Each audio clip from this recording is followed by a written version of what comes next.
Hola, ¿qué tal? Bienvenidos. Esto es Trascendi. Hoy queremos invitarlos a una entrevista que resulte especial. No sé si a usted que nos está viendo le gusta el fútbol, pero aun cuando no fuera así, yo le invito a que se quede con nosotros, porque si bien vamos a platicar con un futbolista muy exitoso, muy exitoso, también vamos a hablar con un ser humano que se ha preocupado por construirse a sí mismo. Muchas caídas, sí es cierto, pero también ha cristalizado muchos triunfos. Y creo que siempre vale la pena el que cuando nos caemos sepamos levantarnos y nos demos una nueva oportunidad. Porque siempre podemos aspirar a ser, como él lo dice, seres de luz. Le invito a que se quede con nosotros y esté presente en esta entrevista para conocer la vida de Luis Roberto Alves dos Santos, mejor conocido como Sague. Sague, muchas gracias por aceptar esta entrevista para Universidad Humanitas, de la que somos una producción, porque eres una figura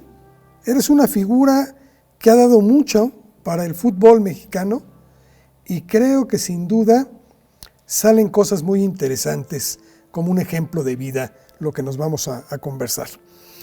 Luis Roberto, tú naces en la Ciudad de México, en la época en que tu padre, el lobo solitario como le decían, pues era la gran figura indiscutiblemente del equipo América. Pero muy pronto tú te vas a Brasil, naces en México, pero te vas a Brasil. ¿Cómo fue esta ida a Brasil y con qué te enfrentas allá? Ibas pequeñito, creo. Así es, Carlos. El gusto es mío. Es un placer enorme poder estar platicando con ustedes, contigo, con toda la gente, ¿no? Las chavas, chavos, todo el personal que hace parte. Gracias a Georgina por la invitación de la Universidad de Humanities, por permitirme estar con ustedes y que conozcan un poco más de mi vida, de mi forma de ser, de lo que bien mencionas, ¿no? De todas esas peculiaridades que he vivido en mi vida, en donde es correcto lo que mencionas, Carlos. Yo nací acá en México cuando mi padre era la gran figura del Club América, un Club América que apenas estaba empezando a dar sus primeros pasos en convertirse en ese gran equipo, en esa gran potencia, obviamente respaldado por la gran empresa que está por detrás de la América, que todos sabemos que es Televisa, el señor Emilio Azcárraga Milmo, el famoso Tigre.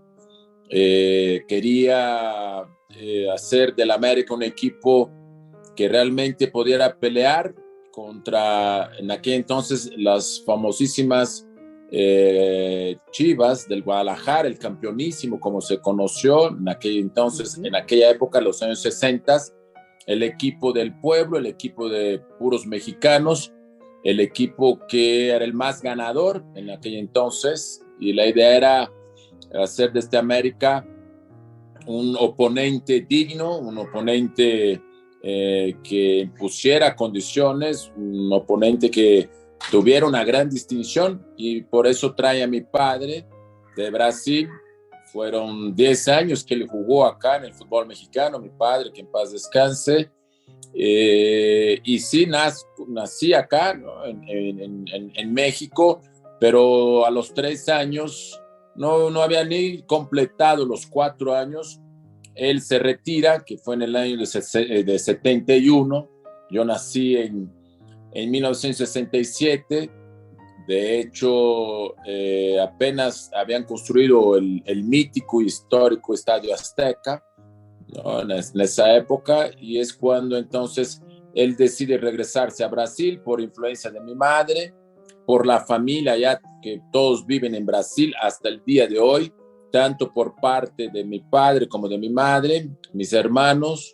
Entonces me fui muy chiquito, no había ni completado los 4 años, estábamos regresando a Brasil. Muy bien.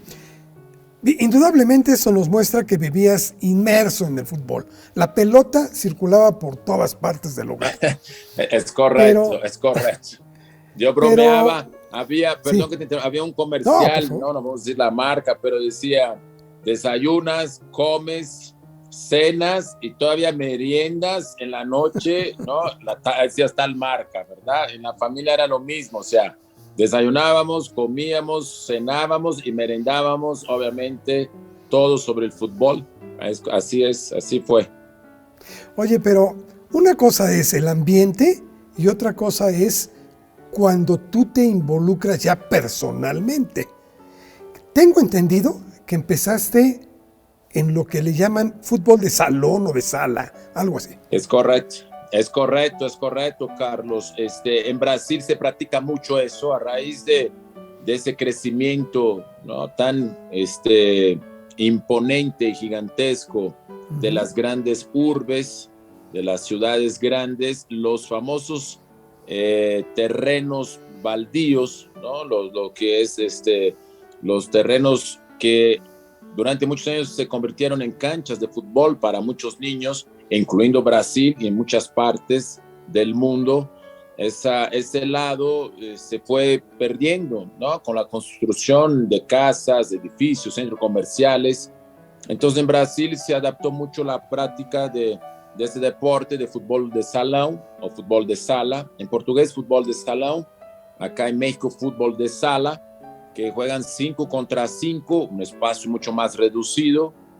Y ahí fueron mis primeros pasos como futbolista, sobre todo en el equipo, en el famoso Corinthians, donde mi padre jugó también muchos años y que de alguna forma fue como que el puente o el eslabón para que yo pudiera después ya meterme de lleno en el fútbol soccer normal, ¿no? El tradicional de 11 contra 11.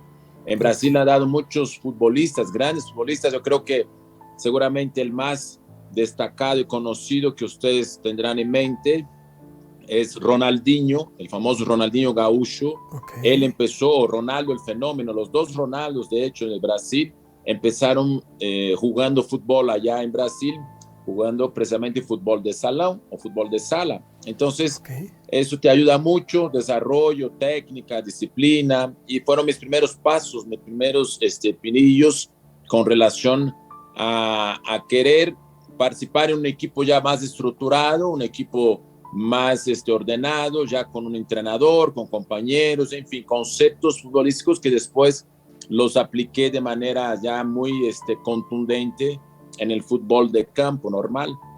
Claro. Sócrates fue otro, creo, que destacó muchísimo ahí, ¿no? Es correcto, ahí Sócrates, Casagrande, sí, es verdad, tienes toda razón. Oye, Sague, tu padre era una figura no solo en México, en Brasil también lo era. ¿Cuál es la losa que se tiene que cargar como hijo de una figura tan grande? Porque yo sé que es odioso, pero las comparaciones siempre salen. ¿Cómo te pesó o cuál fue tu motor? Las comparaciones, mi querido Carlos, son inevitables, pero son sí muy odiosas y muy hirientes. Y lo viví en carne propia desde mis primeros pasos precisamente en el Corinthians, ¿no? Donde venían a la mente luego esas comparaciones con mi padre.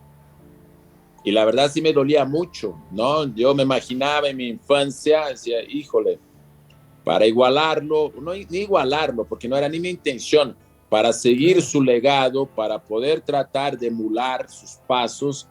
Yo decía, va a estar cañón la cosa, va a estar muy complicada, porque me acuerdo que me acercaba en las gradas, ¿no? O en la misma cancha, jugando ya, actuando, y iba a cobrar un saque de banda allá en el Corinthians, el equipo donde él jugó, donde es una figura, es un histórico, y después ni se diga, fue compañero de Pelé en el Santos. De hecho fue su trampolín para venir a México, porque en aquella época ese famoso Santos de Pelé, que era el equipo más importante del mundo, viajaba por todas partes, y en uno de esos viajes hicieron una gira por Sudamérica, y fue precisamente en donde el señor Emilio Azcárraga y Guillermo Cañedo, que era su brazo derecho, lo ven jugando y lo dicen, lo vamos a traer al América porque necesitamos un jugador con esas características, hablando de mi padre. Entonces sí era difícil, por un lado, porque digo, me acercaba a las gradas a cobrar un saque de banda en el Corinthians, allá en el estadio, y decía, no hombre, tú eres, ya te imaginarás todo lo que me decía, no eres tu papá sí era un fregón, tu papá sí era un jugadorazo, ¿no? Entonces ahí empezaban como que los primeros cuchillazos, ¿no? En mi piel, que tuve que soportar, entender, pero por otro lado existía una gran motivación, Carlos, y admiración, porque yo veía cómo la gente trataba a mi padre, cómo se acercaban para hablar bien de él, ¿no? De reconocer sus logros, de recordar sus goles que había hecho, sus hazañas. Entonces, eso como hijo, yo escuchaba, estuve muy apegado a mi padre, somos 3 hermanos, mi hermana la más grande, mi hermano el del medio, yo el más chico. Mi hermana y mi hermano muy pegados a mi mamá por cuestiones de edad, inclusive salían mucho, yo me quedaba mucho en la casa, mi padre siempre fue una persona muy hogareña, entonces yo me quedaba con él precisamente viendo partidos de fútbol o el automovilismo que tanto le gustaba en Brasil, hasta llegué a tener ideas de querer ser corredor en algún momento en mis sueños guajiros, corredor de Fórmula 1, imagínate. Vamos. Pero yo veía cómo mi padre era reconocido, alabado, admirado por las personas.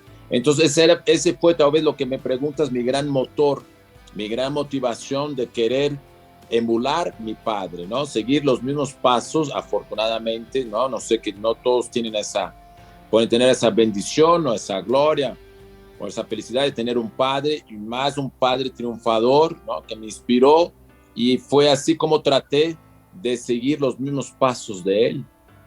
Oye, esta inspiración debió haber sido muy grande porque no en Brasil, no en México, en el mundo entero, tal pareciera que los grandes deportistas, aquellos que destacan en cualquier género, siempre provienen de hogares muy humildes, hogares donde lo que te motiva es la necesidad. En tu caso era diferente. Así fue con mi padre. Mi padre fue un caso así. Mi padre desde los 8 o 9 años sufrió mucho, tuvo que salir desde su casa a trabajar, a buscar esa forma de no solamente sobrevivir, sobreexistir, y aparte ayudar a su familia, a mis abuelos, que en paz descanse, abuelos paternos, de una condición social, ¿no? Muy baja, muy humilde. Y como bien mencionas, esa es la típica historia del deportista y sobre todo de los futbolistas en Brasil. Hay muchos casos así. Y él fue un ser que vivió todo eso en carne propia y trató de salir adelante. Por eso su gran orgullo siempre lo mencionó, era lo que había logrado otras épocas de fútbol, ¿no? Pero haber podido lograr cosas importantes en su momento y dejar más que algo económico, porque vuelvo a repetir, el fútbol eran de otras épocas, otras etapas, pero su principal compromiso junto con mi madre era nuestra educación, nuestra formación académica de los 3 hermanos. Mi hermana es una doctora reconocida allá en Brasil, es directora de un hospital importante. Mi hermano, un contador público, también administrador de empresas, graduado, licenciado. Y digamos que yo fui el rebelde de la familia. Yo me decidí por el fútbol. Ya seguí los pasos de él. Entonces, pero era su gran orgullo, ¿no? De haber montado una familia en todos los sentidos. Entonces, sí, para mí siempre fue ejemplar en el sentido. Era la persona que quería emular sus pasos, ¿no? De seguir, porque sabía de las dificultades que había pasado durante toda su infancia para poder alcanzar sus metas o sus objetivos. Claro. Oye, Sagi, te vas muy pequeño de México. Supongo hablabas poco español. No, de hecho ni hablaba. Creo que apenas empezaba a balbucear algunas palabras. No hablaba nada.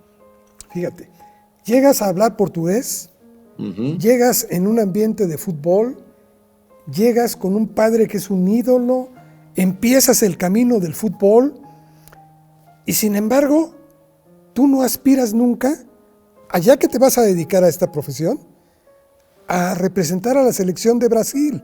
¿Por qué? Es una buena pregunta y muchos me han indagado sobre eso, Carlos, porque yo, la verdad, mi padre y mi madre, por Dios, por eso lo vas absorbiendo eso, ¿no? Lo vas heredando. Mi padre tenía un amor incondicional por México, o sea, lo trataron tan bien acá en México, empezando, vuelvo a repetir, por los dos personajes más importantes en la vida de él, el señor Emilio Azcárraga, como don Guillermo Cañedo, ¿no? Digamos, dos figuras importantísimas, no solamente en el ámbito del fútbol, como en otras aristas también, en otras áreas, que estaba sumamente agradecido, y no solamente ellos, obviamente, y eso se iba permeando hacia todo el pueblo mexicano, ¿no? Mi padre, su gran sueño era ir a una corrida de toros. En su momento llegó a conocer a grandes toreros a través del fútbol que hace ese puente, ¿no? Como Manolete, Cordobés, no sé, yo no soy tan enterado, no sé, estoy hablando de algunas cosas raras, pero me acuerdo que me platicaba esas historias de grandes toreros, ¿no? Quería conocer a Cantinflas, era su gran ídolo, ¿no? Porque en Brasil, de lo poco que se conocía de México, eran las películas de Cantinflas, y él me platicaba. Mi padre era de Bahía, del norte de Brasil, ¿no? Y todos obviamente siempre aspiran venir a los polos más importantes de Brasil, en este caso São Paulo, el Río de Janeiro, donde en aquello entonces, estoy hablando de los 50, ¿no? Apenas empezaban los cines y se veían las películas de Cantinflas. Entonces él era fan y quería conocer, quería escuchar los mariachis, o sea, había una gran identidad. Eso sí, nunca me supo explicar bien, tal vez porque en Bahía hubo alguna influencia de españoles en su momento, aunque Brasil fue conquistado totalmente por portugueses. Yo creo que ahí hubo una influencia de españoles mínima, pero él era enamorado de la cultura, de la vida, de la historia de México, ¿no? Que lo motivó a venir a jugar a México, ¿no? Entonces, eso para él era fundamental. Entonces tenía un gran amor, un gran cariño. Entonces mi infancia, mi desarrollo, todo siempre estuvo girándose en torno de historias, anécdotas, pláticas, vivencias, ¿no? Sobre todo en esas comidas familiares famosas a los domingos, en la sobremesa, sobre México, todas las maravillas que Acapulco en su momento, ¿no? Nosotros veíamos películas de Elvis Presley, mi mamá fan de Elvis Presley, esas famosas películas de Elvis Presley que supuestamente se hizo en Acapulco, y ellos nos decían, mira, ahí estuvimos, ahí nadamos, ahí comimos, bla, bla, bla, bla, bla, bla. Entonces, todo el tiempo México estuvo presente en mi infancia. En la escuela, mi apodo era O Mexicano, ¿no? El mexicano. O sea, llegábamos el primer día de clases de aulas, ¿no? De clases, ¿no? Cuando empezaba el año, la maestra veía la lista de alumnos y decía, en este salón hay un chico que es mexicano. ¿Quién es? Entonces yo me sentía sumamente orgulloso porque todo el salón volteaban las miradas, levantaba la mano, y entonces ahí estaba Luis, levantaba la mano, entonces ya todo el mundo sabía que era mexicano. Clases de geografía, fiestas, que el sombrero, que el zarape, muchas cosas que el brasileño adora del mexicano, ¿no? Los tacos, que obviamente la tequila, bla, bla, bla. Todo eso yo me desarrollé en ese ambiente, entonces yo me sentía sumamente orgulloso y me siento orgulloso, me sentiré de ser mexicano de nacimiento y quería representar a mi país de nacimiento, en este caso México, en alguna competencia oficial, en este caso obviamente una Copa del Mundo, que es lo que más alto puede aspirar un futbolista. Entonces, a eso quería llegar. Todo el tiempo México estuvo muy presente, Carlos, en mi vida, y sigue estando, mismo yendo a Brasil hoy en día, los vecinos, la gente allá en la colonia, todos saben obviamente esa relación con México. A eso quería llegar, Sague, porque a partir de aquí me gustaría saber cómo entras en contacto con el fútbol profesional mexicano. Bueno, Obviamente, muchos podrían pensar que fue a través de mi papá y no, no fue así. Mi papá siempre me decía, tú estudias, tú dedícate a la escuela, ya después vemos lo que pasa. Nunca me obligaron a jugar fútbol, obviamente me apoyaron cuando vieron, sobre todo que estaba más decidido a seguir en esa carrera. Mi hermano quería también seguir los mismos pasos. Como te comenté, mi hermano es más grande que yo, me lleva 5 años. Mi hermano siempre también fue mi inspiración, ¿no? De niño lo veía, era muy bueno, es muy bueno jugando fútbol. De hecho, él era el que pintaba para ser el crack de la familia, ¿no? El jugador que siguiera los pasos del papá. Pero en la etapa crítica de la juventud, ¿no? La buena vida, las fiestas, las novecitas, como que se fue desviando del camino. Y yo seguía a pie de la letra los consejos de mi papá. Entonces empecé, como te comenté, en el Corinthians. Ya después fui subiendo peldaños de manera muy rápida en el Corinthians. Me destaqué muy pronto, haciendo mis goles, destacándome, teniendo grandes actuaciones. Me van subiendo de nivel hasta llegar al profesional a los 17 años, una edad muy joven. Y más de un equipo como el Corinthians, ¿no? Que es un equipo tan grande, importante como un América, como un Guadalajara, en Brasil, sin duda alguna. Hicimos una gira por Sudamérica y Centroamérica. Era la despedida precisamente de un hombre que tú dijiste, de Sócrates. Él se iba al fútbol italiano. Entonces el Corinthians quiso aprovechar ese marco para hacer una gira, y en esa gira resulta que coincidentemente encontramos a la selección mexicana que se estaba preparando para el Mundial de 1986 acá en México, que en su momento iba a ser en Colombia por cuestiones políticas, ¿no? Ya que ya todos sabemos de Escobar, de Pablo Escobar. Colombia vivía momentos muy difíciles. México agarra la sede del Mundial a través del señor Guillermo Cañedo, el señor Azcárraga. Entonces la selección mexicana no tiene que participar en las eliminatorias y empieza a hacer giras por todo el mundo prácticamente, comandados por Bora Milutinovic y su cuerpo técnico, Miguel Mejía Barón, Mario Velarde, Memo Vázquez, gente de los Pumas de la UNAM. En un país, precisamente en Trinidad y Tobago, coincidimos el Corinthians con la selección mexicana. Nosotros jugamos antes como la preliminar y después jugaba la selección de México. Empiezan a correr las voces, ¿no? Empiezan a correr voces y los periodistas mexicanos que acompañaban, como siempre, todas las giras de la selección, se enteran que hay un Sague que está jugando en el Corinthians. Les llamó la atención, igual que el cuerpo técnico. Me empiezan a buscar, me empiezan a contactar en el hotel donde estamos concentrados. Y a partir de ahí, ¿no? me buscan, me hacen entrevistas, periódicos de aquel entonces, El Esto, Ovaciones, Heraldo, que acompañaban. No había muchas, era otros tiempos, otras épocas, pero la afición me empiezan a entrevistar, me dicen que soy mexicano, que se me gustaría jugar en México. O sea, todo ese sueño que vivía de niño se empieza a convertirse en realidad. Okay. Hasta el punto de que en el día del partido me invitan a ir al vestidor de la selección mexicana, y ahí todos empiezan a hablar de maravillas de mi papá, ¿no? Jugadores de la talla como Tomás Boy, estaba Aguirre, Manuel Negrete, Miguel España, los del cuerpo técnico, todos diciendo que, sobre todo me acuerdo de Tomás Boy, porque tuvo un gesto muy bello, me regaló una playera y me dice: yo fui muy fan de tu papá jugadorazo, un crack, goleador. O sea, todos siempre hablando muy bien y refiriéndose muy bien a mi padre. Más me encendió la llama de querer seguir mi carrera en el fútbol mexicano, ¿no? Quería vivir esas mieles, o todo ese respeto, esa admiración, ese cariño de la gente hacia mi papá. Miguel Mejía Barón se acercó, me dijo: le di muchas patadas a tu padre era un crack, era difícil poder pararlo. Estaba Sanabria, otro jugador de los Pumas, emblemático de ese Puma de los 60s. Entonces, el suavecito.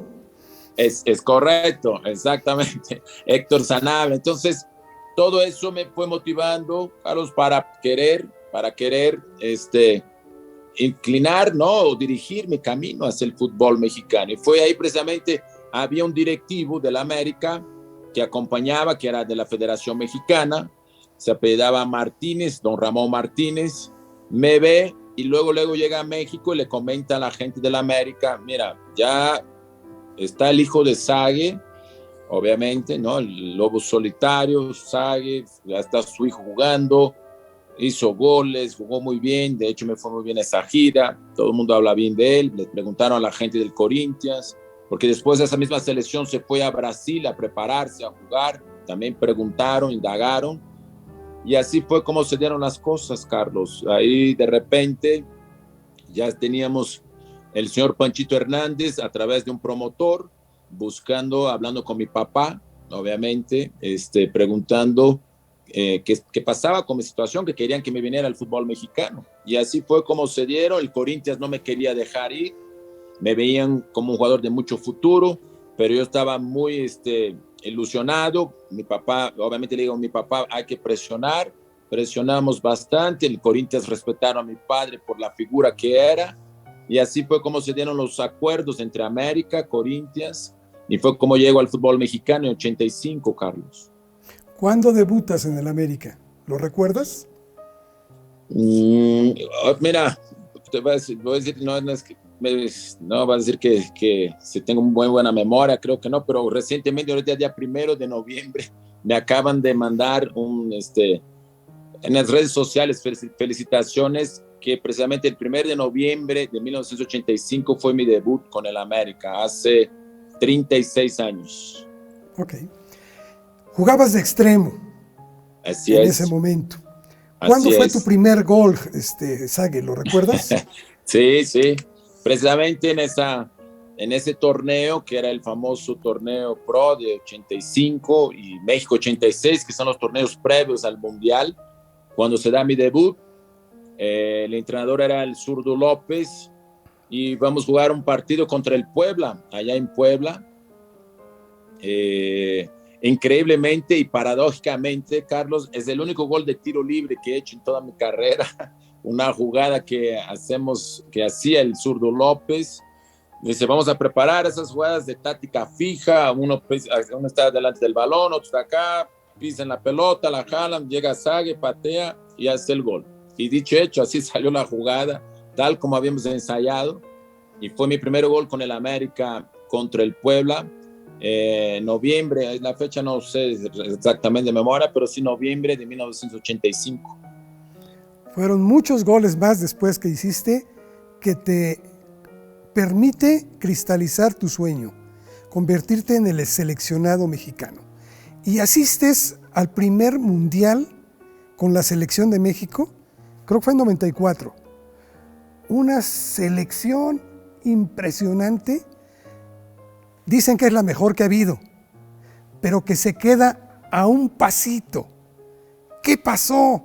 ¿Por qué no dimos ese paso? Los infelizmente, como muchos dirían, ¿no? Los malditos penaltis. Yo creo que, pero más que los penaltis, yo creo que nos faltó oficio y un poco de experiencia, Carlos. Nosotros, esa generación dorada, que fue una generación importante, encabezadas, en mi punto de vista, en mi opinión, por el mejor futbolista mexicano de todos los tiempos, que para mí es Hugo Sánchez, digan lo que digan. Nosotros nos vimos muy maltratados y fuimos castigados por el famoso tema de los cachirules. Lo recordarás, me imagino, que México deja de ir al Mundial de 1990, donde seguramente eso hubiera sido una base muy importante para muchísimos de nosotros que estábamos en un momento importante en nuestras carreras, inclusive el mismo Hugo Sánchez, que fue su mejor momento futbolístico con el Real Madrid, andaba en plenitud de facultades físicas, técnicas y sobre todo mentales, ¿no? Porque hay que dar esa combinación. ¿Y qué sucedió? El famoso tema de los cachirules, castigan a México, México no participa ni en las eliminatorias, nos dejan afuera. Entonces esa generación estaba como que ávida, incluyéndome a mí, de poder participar en competencias internacionales. Yo nunca había participado en ninguna competencia. Mundiales no existían. Bueno, sí existían, pero no tenían tanto realce los mundiales sub-17 o sub-20 o olímpicos, ¿no? Era una cosa, era un fútbol más complicado.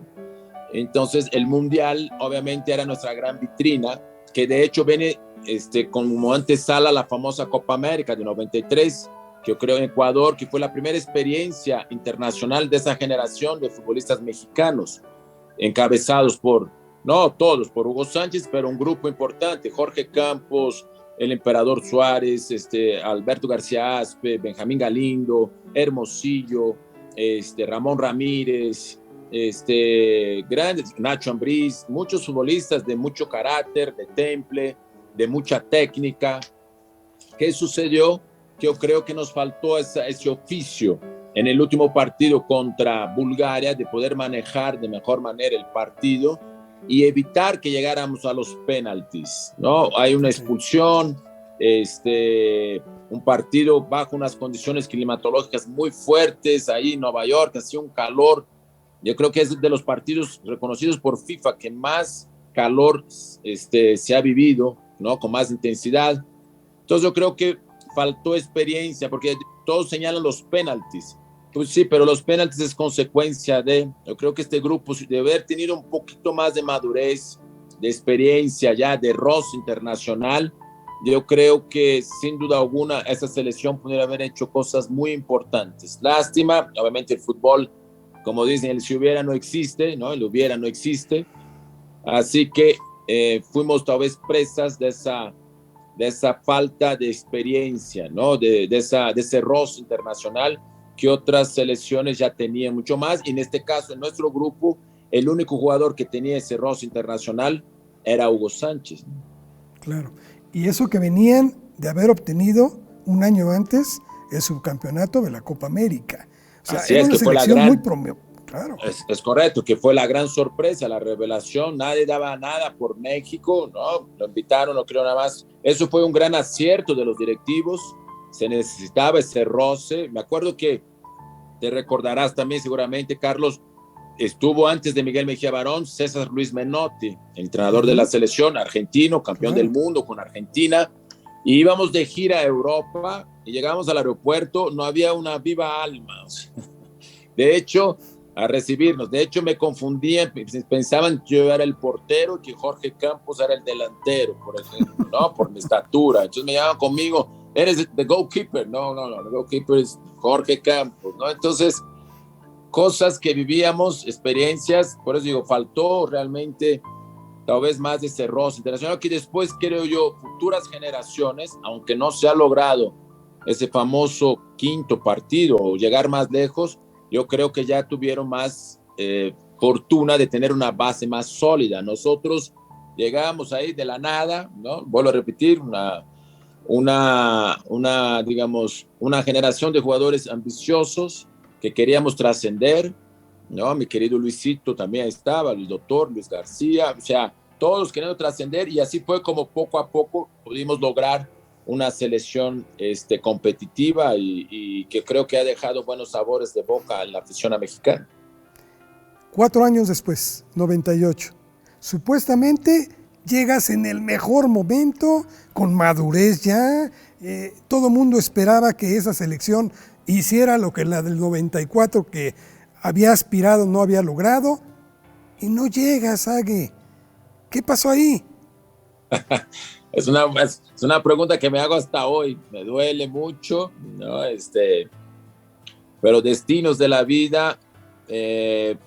Hicimos una eliminatoria perfecta, calificamos con anticipación, líderes, y coincido contigo, muchos, no solamente yo, muchos de mis compañeros llegábamos así, con esa confianza, con esa seguridad de que podíamos ahora sí hacer un mundial con esa madurez, ¿no? Porque el futbolista necesita esa madurez, ¿no? No es todo de ímpetu, no todo es fuerza, no todo es ganas, ¿no? Hay que ser maduro, hay que saber correr, hay que saber interpretar el partido, y estábamos todos muy ilusionados, muy felices. El entrenador en aquel entonces era Bora Milutinovic, que había hecho todo el proceso eliminatorio, y a la mera hora, ahora sí, como dicen, a los 44 minutos del segundo tiempo hubo un cambio de entrenador, entra al mando Manuel Lapuente, y Manuel, como todos los entrenadores, ¿no? Que se respeta, no se entiende, yo nunca le entendí, me costó trabajo,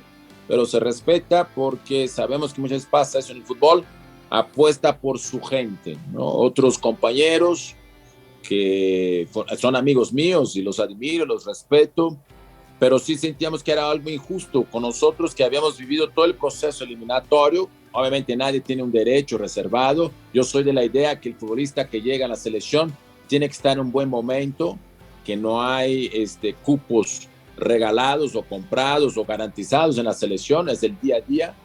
Y infelizmente Manuel decide llevar sus jugadores que él conocía más, que entendían según él su forma de interpretar el fútbol, y muchos de nosotros nos quedamos relegados, rezagados. Me dolió muchísimo, fue complicado, difícil de asimilar, porque me había preparado de manera completa, integral, aunque siempre debe ser profesional, y lo mismo que comentas, lo viví después, todavía mejor, me sentía más fuerte, más preparado, más maduro en el Mundial de 2002, el famoso Mundial de Japón y Corea, y aquel famoso partido contra Estados Unidos, que yo estoy convencido de que si hubiera hecho una mezcla de algunos otros jugadores un poco más maduros, yo creo que México hubiera dado también un gran paso en ese Mundial, pero bueno, así es el fútbol con sus caprichos, mi querido Carlos, y ya no pude participar en un otro Mundial. Sague, tienes un récord que impresionante, 7 goles en un solo partido, ¿sí? Eso es correcto. Dirán que el rival era muy malo, pero 7 goles, no cualquiera.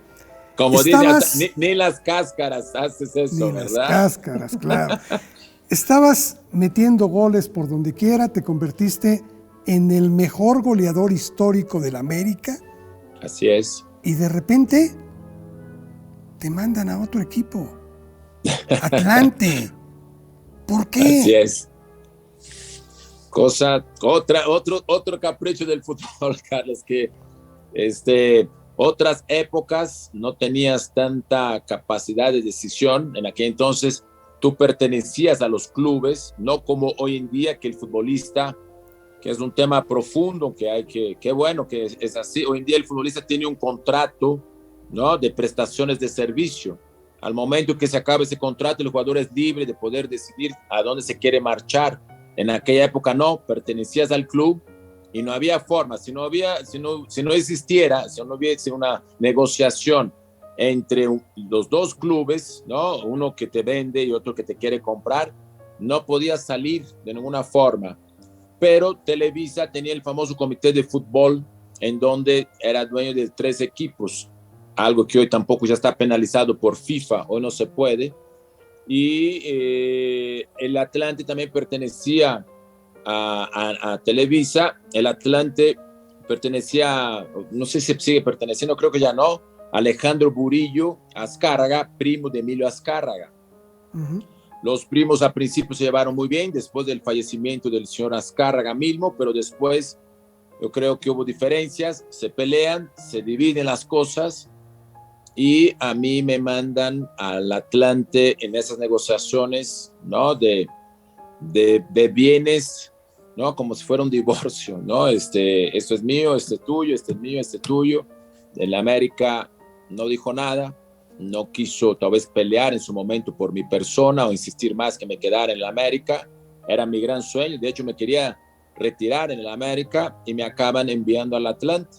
Y así fue como acabo jugando estos últimos años, aunque después tuve un pequeño regreso y me voy, ya cierro mi carrera en el Necaxa también, que pertenecía, o sea, como que era muy fácil hacer esas transacciones en Televisa porque a final de cuentas eran los 3 equipos, América, Necaxa y Atlante. Claro. Y tienes un gran éxito. Hay algo que me llama mucho la atención, Sague, tú te retiras, no te retira ni el tiempo ni el que las facultades se hayan agotado. Tú decides retirarte. Eso es importante. Así es. Yo tenía eso muy claro, Carlos. Yo dije, yo me quiero retirar del fútbol. Yo no quiero que el fútbol me retire, ¿no? Como había vivido muchas historias y como mi padre me preparó durante muchos años, en donde con sus consejos, con su experiencia, me decía eso: tú tienes que retirarte del fútbol, no que el fútbol te retire, para que no estés viviendo situaciones desagradables que no hay necesidad de por sí, ya siempre señalado, ¿no? Siempre, sobre todo a los jugadores que ganan una proyección, un destaque importante. Entonces, eso lo tuve muy claro en mi mente, que yo quería tomar esa decisión, ¿no? De hecho, querían que siguiera jugando fútbol, insistieron muchísimo, pero dije: muchas gracias, señores, hasta aquí llega mi carrera. No fue fácil, por supuesto, pero creo que con el tiempo me fui preparando, tanto en el aspecto emocional, en el económico también, porque es un papel importante, es un rol significativo, y con mis negocios, con mi manera de ver la vida, con el apoyo de mi familia, dije: hasta aquí llegamos, me hago a un lado, y por eso decido retirarme del fútbol. Y te conviertes después, además de empresario y otras cosas, en un comentarista muy exitoso. Estás en ESPN y después te conviertes en la tripleta, pues tengo que decírtelo, pero son los mejores narradores de fútbol hoy por hoy, que estás con Martinoli, con Luis García y por supuesto Campos, ¿no? Que son la cuarteta, los cuatro mosqueteros. ¿Cómo se conforma esto? ¿Cómo llegas ahí? Sí, fue chistoso porque se fueron dando las circunstancias. Tuve un paso por Televisa también, al cual estoy sumamente agradecido. Eso también son enseñanzas de familia. Jamás voy a escupir, ¿no?, en el plato donde me dieron de comer, jamás. Después tuve un paso por, independiente de las cosas que me hicieron, porque también sería plática de otro día, ¿no?, de profundizar más, pero bueno, eternamente agradecido. Después me voy a ESPN, también muy agradecido por la oportunidad que me dan, y de repente surge una invitación, yo la verdad no me la esperaba, por parte de personas, de altos ejecutivos de TV Azteca, diciendo que querían invitarme a ser parte de su barra de analistas, comentaristas de Azteca Deportes. Y obviamente coincido contigo. Para mí, mi padre siempre me enseñó también eso: hay que estar siempre con los mejores y hay que esperar a estar en los mejores equipos, ¿no? Hablando en esa comparación con el fútbol, sabía que tanto Cristian como mi querido Luisito, Jorge Campos también, George Fields, como le digo, ex compañeros míos, siempre me llevé muy bien con ellos, pero tampoco quería ser el arroz negro, ¿no? En esa cuarteta que mencionas. Tuve creo que la sensibilidad de preguntarles, de hablar con ellos antes de aceptar cualquier cosa, que si ellos estaban dispuestos a me aceptar en su equipo tan triunfador, que lo han manifestado en los últimos años de manera ampliamente dominante, y al revés, se podía hacer como que un refuerzo, ¿no?, como diríamos en el fútbol. Me reciben de brazos abiertos, o sea, con un respeto, con una admiración, con un cariño. Me dicen: por supuesto, siempre ya habían existido posibilidades, siempre bromeaba. De hecho, Jorge lo encontraba mucho en viajes con la selección o en viajes de chamba. A veces a Luisito también: Cristian, no, vente con nosotros, ahí te la vas a pasar increíble, te vas a divertir. Y así fue como se van dando las cosas, y la verdad, sumamente contento y feliz de haber tomado esa decisión y de ser parte de este gran equipo, en donde, vuelvo a repetir, y en general me han tratado con un respeto, con una admiración, y sobre todo con una caballerosidad muy marcada con relación a mi esencia, ¿no?, por ser del América, de la otra empresa donde trabajé, pero entendiendo los momentos, los tiempos, y la verdad, muy feliz y muy contento, Carlos. Sé que estás a punto de tomar un avión, vas a salir en un momento más. Nada más quiero hacerte una última pregunta. Has sido muy exitoso en lo que has emprendido. Esto sin duda lleva una mística muy especial. Aquí en este programa acostumbramos preguntarles la opinión a nuestros invitados respecto a lo que piensan, cómo lo definirían ellos, lo que para ustedes significa trascender. Mira, Carlos, te agradezco tus comentarios, esa percepción. Ha sido un camino difícil, complicado, desde que no empezamos la entrevista, como te Tú mencionaste muy bien tu percepción y te reafirmo. Las famosas comparaciones, ser hijo de una leyenda allá en Brasil, acá. Ha habido muchos aciertos, ha habido equivocaciones también de mi parte, tropiezos, pero gracias a Dios, eso sí lo tengo muy claro y están intactos dentro de mi ser los valores y los principios que mi padre y mi madre me enseñaron desde niño, ¿no? Todos nos equivocamos, todos de repente tomamos decisiones a veces equivocadas, creemos que son cosas de una forma, que son de otra manera. En fin, el camino siempre va a haber barreras y obstáculos, como yo siempre también lo he puesto y lo trato de transmitir hoy en día a mis hijos, ¿no? El camino, hay muchas curvas más fáciles, más dóciles, curvas muy cerradas, muy agudas, muy complicadas, pero precisamente basado en esos valores, en esos principios, gracias a Dios, creo que he podido salir adelante. Eso sí me enseñaron, te tratarán de derrumbar siempre, te tratarán de doblar, pero derrumbarte jamás, ¿no? Y me han doblado, pero me he parado y seguiré parándome siempre con la entereza, con la firmeza de saber perfectamente quién soy, cuáles son mis valores, cuáles son mis principios, cuál es mi educación. Y en base a eso, respondiendo lo que significa trascender para mí, yo nunca aposté por la fama. Yo digo que la fama es como la espuma, es efímera, ¿no? Soplas, de repente va creciendo, va creciendo, va creciendo, y lo viví, ¿no? Pero llega alguien y sopla como la espuma, ¿no? De la máquina de lavar o de la tina, y se diluye. Yo he tratado de trascender de una forma en que, igual que veía en mi padre, las nuevas generaciones puedan ver en mí un deportista, pero no solamente un deportista, un ser humano ejemplar, con los valores y con los principios que esta sociedad nos demanda y que yo hoy en día trato también de enseñar a mis hijos, de ser seres de luz, Carlos, seres de luz en este mundo donde hay muchas tinieblas, hay mucha oscuridad, y lo único que trato, esté donde esté, es ser un ser de luz. Lo que yo pueda aportar, lo que yo pueda ayudar, lo que yo pueda orientar, un consejo, o con mi imagen, o con un abrazo, o con un aprieto de mano, lo que sea, siendo una persona pública, siempre mi intención es sumar y ayudar a esta sociedad a que seamos una sociedad mucho mejor. Para mí eso es trascender. Te agradezco mucho, Sague. Sé que ya estás por salir, así es que gracias de veras el tiempo que te tomaste. Quedan muchos temas en el tintero, pero claro, será sí. materia de alguna otra ocasión que podamos tener la oportunidad de hacerlo. Gracias, Por supuesto Sague. que sí. Encantado de la vida, fue un placer. Saludos, bendiciones a todos y seguramente muy pronto estaremos platicando de estos temas tan interesantes. Y ojalá que haya sido enriquecedor a todos ustedes platicar con mi persona. Gracias. Bendiciones. Hasta luego. Bendiciones. Pues ahí tiene usted una entrevista donde nos narra, nos invita a acompañarle largamente por las acciones que ha emprendido en su vida. Creo que hay cosas que valen la pena reflexionar en ellas y que a todos nos puede ayudar a ser mejores.